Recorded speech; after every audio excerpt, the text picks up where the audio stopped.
This episode is brought to you by Monkey Nutrition.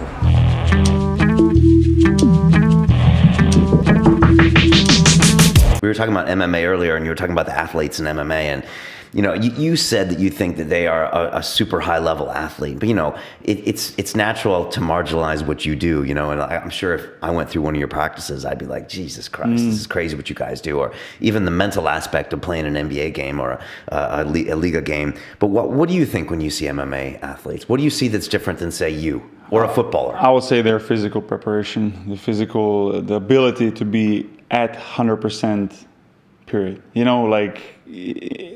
I think it also makes a huge difference because MMA fighter has 2-3 fights a year, so they structure everything for that one event. Right. I think if you did that in basketball, you would also see that, but we play 70, 80, 90 games a year, right. So it's a little bit different. But still, I think MMA fighter dedicates more into his health and more to his preparation than a basketball player does, no question. Okay. I guess it's an individual sport too, which makes it different. Like you said, they're peaking. I heard recently that Luke Rockhold of AKA was saying that in order to train for a 5-round fight, he's like, it's like double the camp of a 3-round fight. Like little things that I didn't even know. And I've been a fan for 10 years, but I didn't realize you really have to train so much more.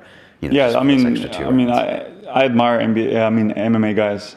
Because I know how much they put into it, and most of them don't get even paid a lot of money for what they do. It's purely out of love and of knowing who they are and what they can do, and if they can win inside the cage. I'm sure that has its own thrill, and it's something that we can't even imagine. Yeah.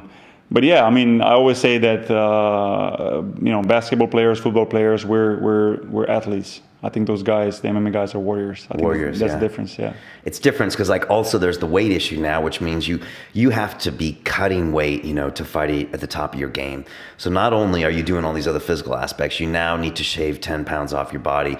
I can't imagine that.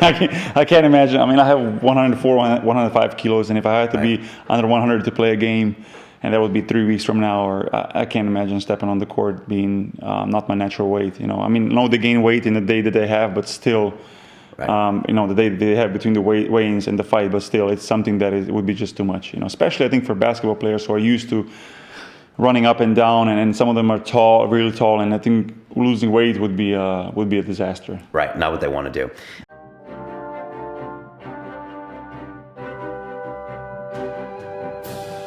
This week on London Real, we're taking you back to our 2012 interview with futurist Jacques Fresco. We must eventually design a language that's not subject to interpretation. Whenever you talk to people, you think you're talking to people.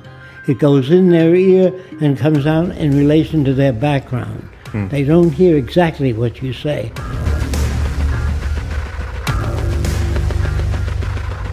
There is no way you can think outside of your culture.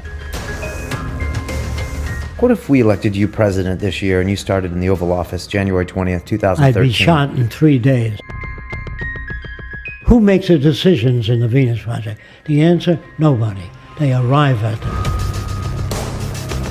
We abolish all separate nations because they're all corrupt. Jacques Fresco has been designing cities of the future. What do you think of England and London? Foul, awful, no city planning. All cultures are corrupt. And the banking system, what do we do with that? Bank gone, no money anymore. On Sunday, London Real presents Jacques Fresco, The Venus Project, Redux. Most politicians know nothing. Please don't take my word for it. Ask them.